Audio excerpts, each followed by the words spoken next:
Like always, it's probably useful to start by explaining, what do we mean by PvP and why is it important? Yeah, I mean, I think it's a term in payments, you'll hear it a lot, certainly in cross-border payments. It happens in domestic payment systems, but it's kind of a hidden, happens in the background. Faster payments, if I pay you, Neville, you get it instantly, I get debited instantly. What happens in the background is a different story. This is Liquidity Talks, a live stream and podcast series designed to share the latest trends and updates from the world of treasury, liquidity and risk. Join us as we power up the liquidity conversation.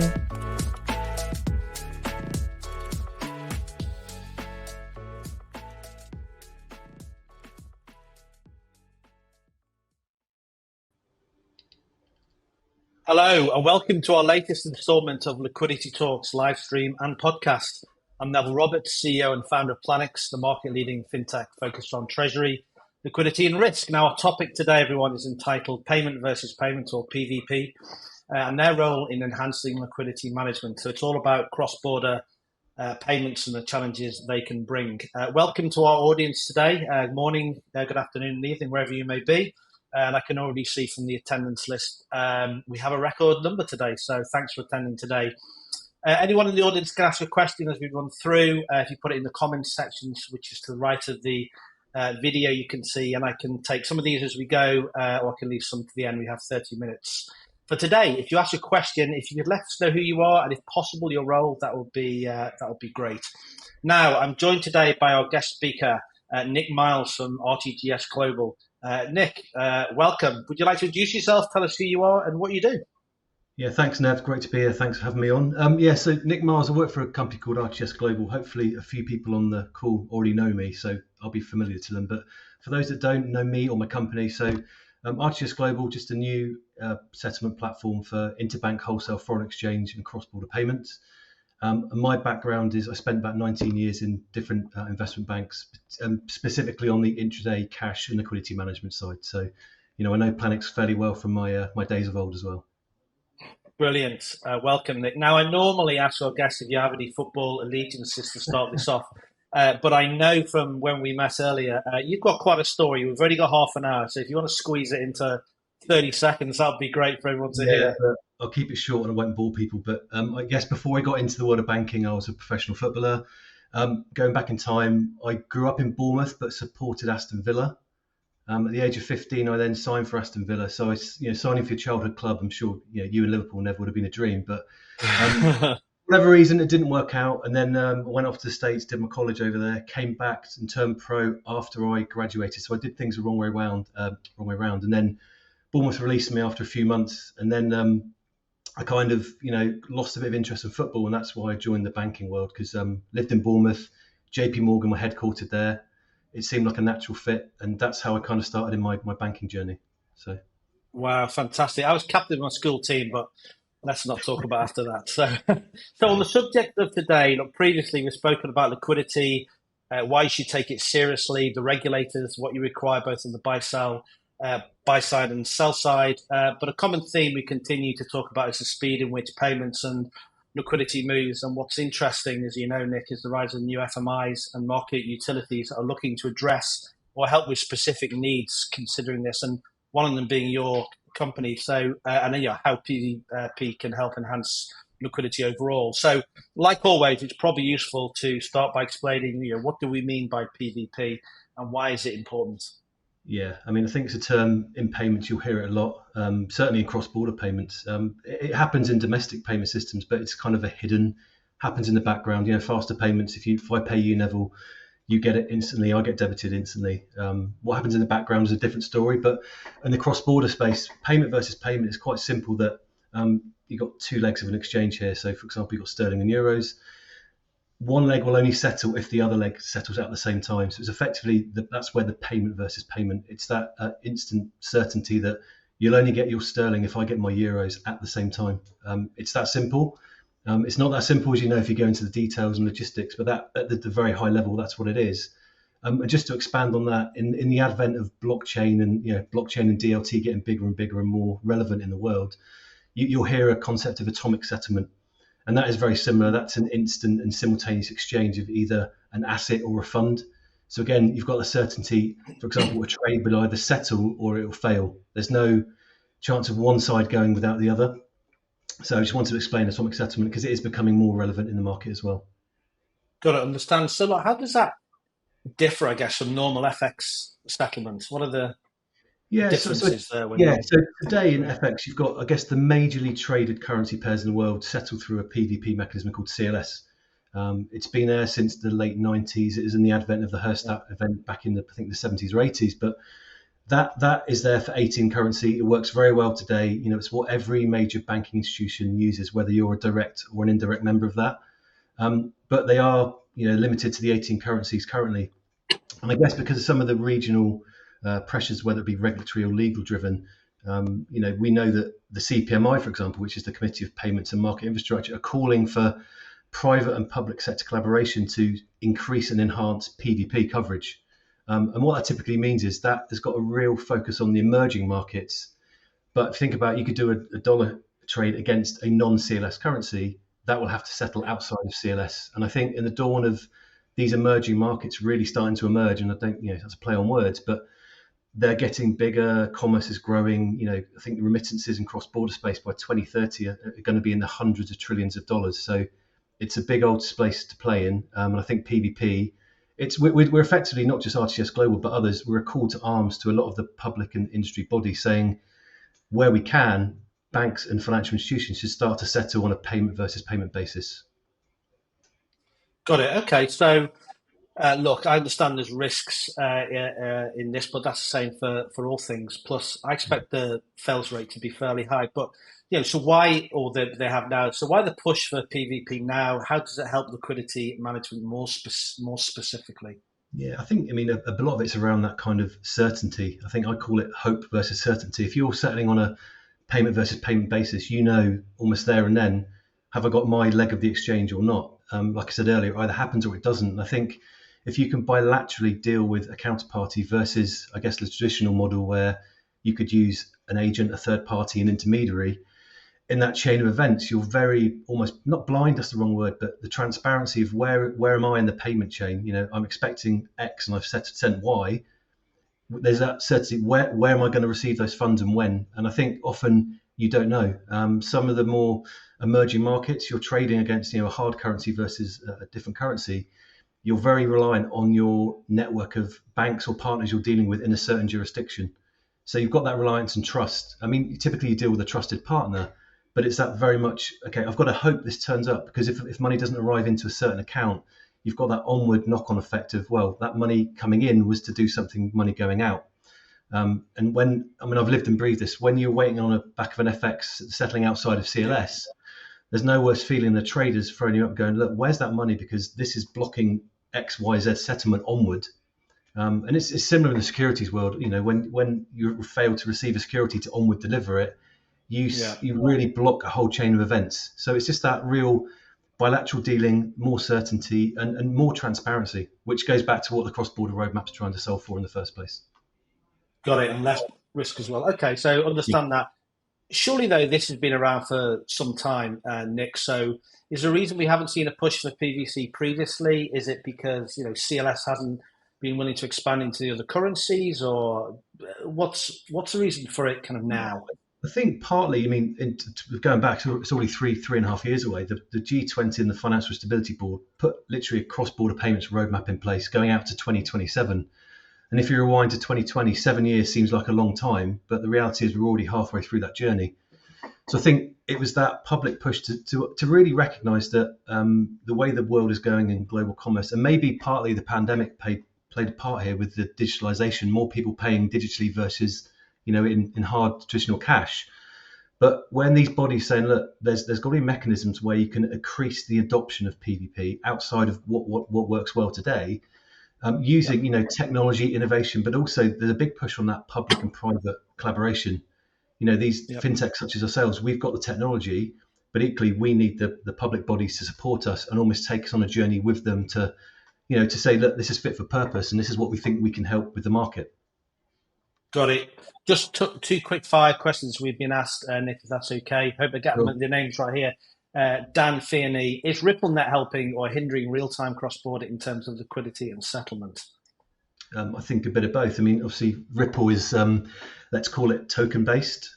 But I think we'll probably touch on this a bit later, Nev, about interoperability, different exchanges where, we talk to several financial institutions, and I think that the terminology on-off ramps coming up where, I've got crypto or a stable coin or a token, and I want to switch it into fiat. So I've got the on-ramp. How do I get that off? And I think we talked about, whether called it a liquidity bridge or, interoperability with other payment mechanism or exchanges.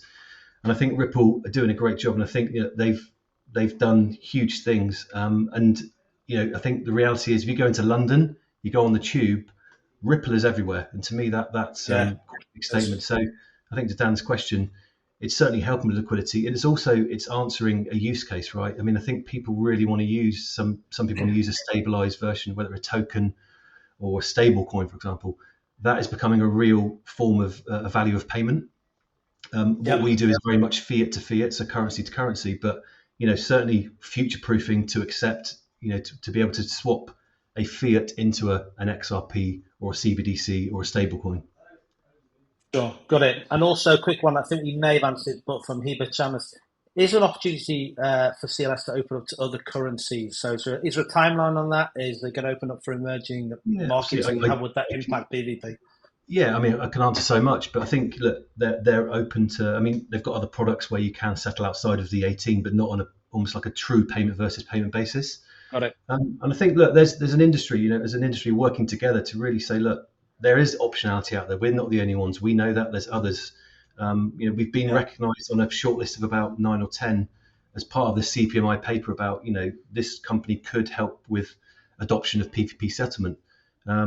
So certainly, I think it's that working as an industry, not in silos, working together to really make sure we're solving a real life issue, not just a problem. Nice to have. Yeah. Got it. Understand. So look, to get to the point of the podcast and how PvP can help or enhance with liquidity management. Now, we often hear from our customers, prospects, liquidity managers don't really like things that move or happen quickly, like instant payments. So do you have a view on that, or explain the difference in your world? Yeah, I think the reality is, I think the way that it's happened in domestic payment systems, I mean, I looked earlier today, there's now over 60 instant domestic payment systems, and I think over 3/4 of them are now 24/7. And I think that's the way the world's going. We know for a fact that a typical working week on average is a Monday to Friday, let's call it a 9 to 5. But I think consumers are now demanding both real-time and more instant payments. And I think at a consumer level, even though look, we talk at a wholesale level up here, at a consumer level, that's what drives a lot of the wholesale activity. And I think if consumers are starting to demand that, typically and indirectly, that comes through the commercial banks, that then goes back up to the central banks, and they have to listen to, we would like the optionality of settling outside of the core operating hours. And I think the world is becoming more real time. I mean, it's a very simple statement, but if you Google something, you get immediate results. When you pay in domestic currency to domestic currency, that happens instantly. And I appreciate we're talking about cross-border payments, but really the mechanisms aren't that different behind the scenes. It's just a lot of it's about the regulation, the legal framework, the settlement finality. I.e., if I source a currency, I need absolute assurance that I can then use that for onward domestic payments. Got it. Okay, I understand. And you touched on real time, but in from what we do in Planix, everything's real time. As soon as a transaction comes in, we do everything. I presume that's true with your platform, and it's almost mandatory for you, but it's really important to lower that risk of a gap between A happening and B happening, right? Yeah, and I think with the technology, with the APIs, the amount of data that can move at the speed of light literally is quite scary. We're talking of hundreds of thousands of transactions potentially in milliseconds. And I think when we talk about instant, again, I'll go back to some of my banking conversations. Instant doesn't have to mean like literally now. Instant could be in a few minutes or 10 minutes or half an hour. It's still kind of better than waiting for a day or 2 days forward. How a lot of the FX activity happens, you trade typically on a spot basis. So we trade today, we settle in 2 days' time. But yeah, the real-time data, and going back to reality that which is your baby, Neville, right? It's that. How can I take real-time data and really start to use it, not just from what are my balances across the world in certain liquidity pools, but how can I use that data and start to help you make informed decisions about well, normally this counterparty pays me during this time frame, but they're now 4 hours late on an average basis, and real being analytics pushing to the user versus having to like dive in and try and find stuff. Because I think from my experience, I mean, I spent a lot of my career looking for problems, and they form the basis of my day, i.e. what's not happened. I don't really care about what's happened, and I don't mean that flippantly. What's happened has happened and settled, and that forms my cash balance. But it's the what's not happened that will cause you sleepless nights and a lot of operational pain. Yeah, I think you touched on something there about data, right? We realized over the years that the data that we end up holding is just as important as the process that we allow treasury and risk managers to operate. So what you can do with it after the fact in near real time, there's a plethora of things you can do. I guess that's also true for you as well. So you're solving a problem, but the data you've eventually held about the payments, you could use that for all kinds of purposes.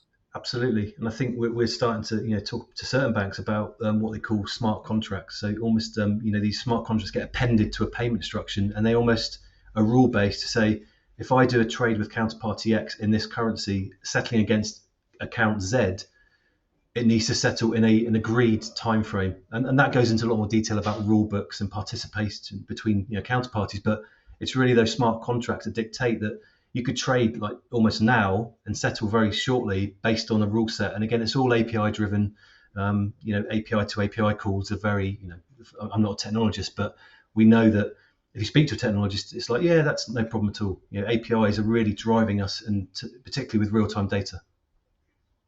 Good. I was just about to ask my next question, but Planix has asked it for me in the comments. So it's about 24 by 7. So the Bank of England has again looked at the operating hours.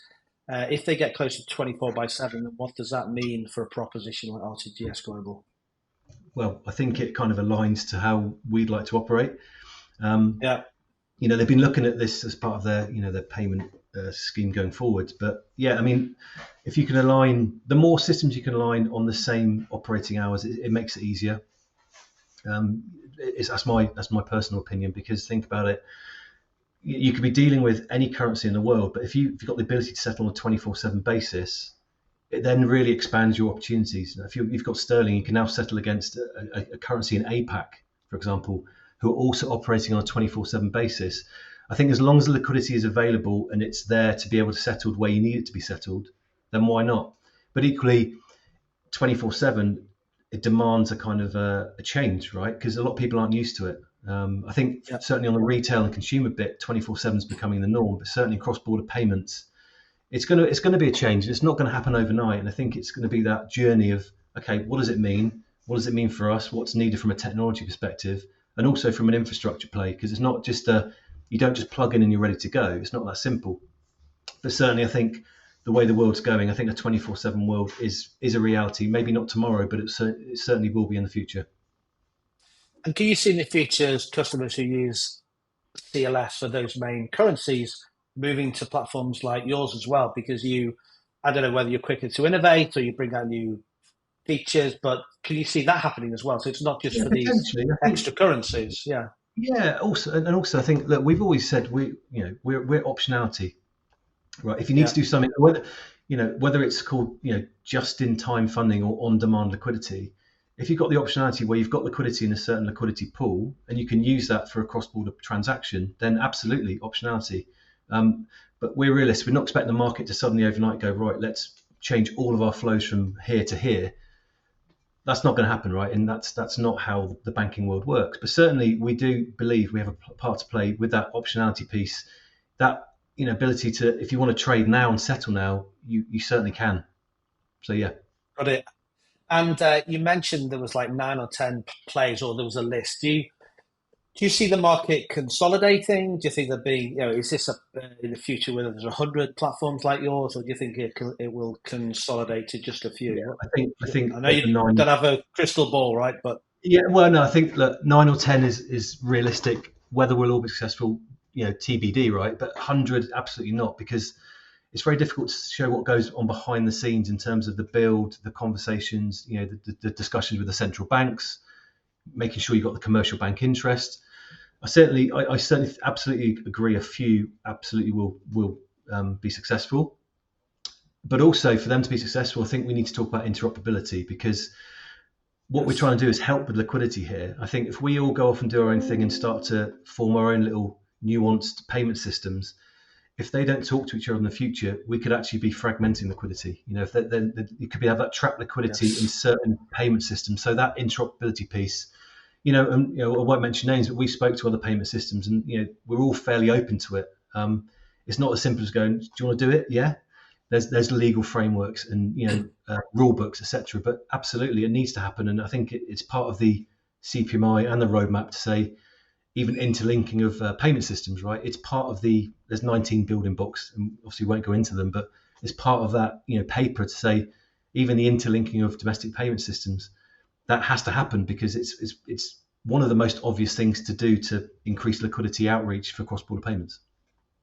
Got it. And from a technology integration point of view, because we get asked this all of the time, is this to kind of switch on your platform or other platforms? Is it relatively straightforward? Is it API driven? What's the underlying tech?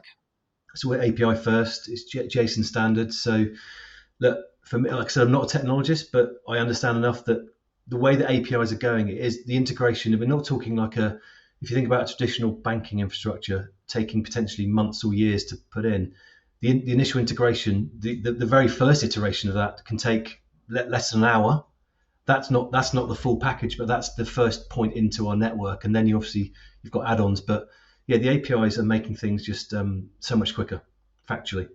No, it is. You're absolutely right. And you may not be able to answer this, Nick, but is this, in terms of what you're trying to achieve here, 24/7, real time, millions of transactions, payments, is it a big tech challenge for you and for the platform providers? How much of a mountain is that to climb? I think for us, from a technology, we can handle the load. It's not a problem. We've proved it. We tested it. The adoption, increasing outreach, and then again going back to interoperability, how systems would work each other. I think that's still to be determined. But certainly, I think a lot of cloud-based solutions, they're built for, they're resilient, they're secure, and they're very safe. And they're built to take huge amounts of data and payload through them. So yeah, I don't see that as a blocker. I really don't. Got to understand. Okay, I've got one more question here. And it's, if we have more utilities, then do you feel the regulators and the system operators will start to have a concern over visibility of flows, e.g. these are taken away from T2 taps to others? I think, we've had this theme throughout podcasts we have, is what's the regulators viewing this? So is this a good thing for them? Should this concern them? Is it a challenge for them? And do they have to broaden their scope? What's your thoughts on that? Yeah, I've got probably a twofold answer. I mean, firstly, regulators are open to sit down and talk and listen, because it's part of their role. Part of their role within the infrastructure and the payments world. It's I guess you could say they're the top of the tree. They're a big part of it. So I think they're open to it. It's what we're finding is, and we're talking to multiple central banks globally. There's no one central bank is the same. The same as a commercial bank. You could say, I think I know how that bank will be very similar to that bank. You can't assume anything, right? And it's just being respectful of what they do today, and also their future roadmap and strategy, and what's driving them to really look at cross-border payments. But I think for us, we're saying that we've still got a big part to play in terms of domestic payments. So you could source the liquidity within our network and make onward payments via domestic payment rails. So still going through target to chaps. So we don't say, we don't think we're taking flow away. We could actually be increasing flow through domestic payment systems. Yeah, and I think with regulators, that whilst in our field, their view of what's important it's pretty much the same across the world, but some of the interpretations vary slightly.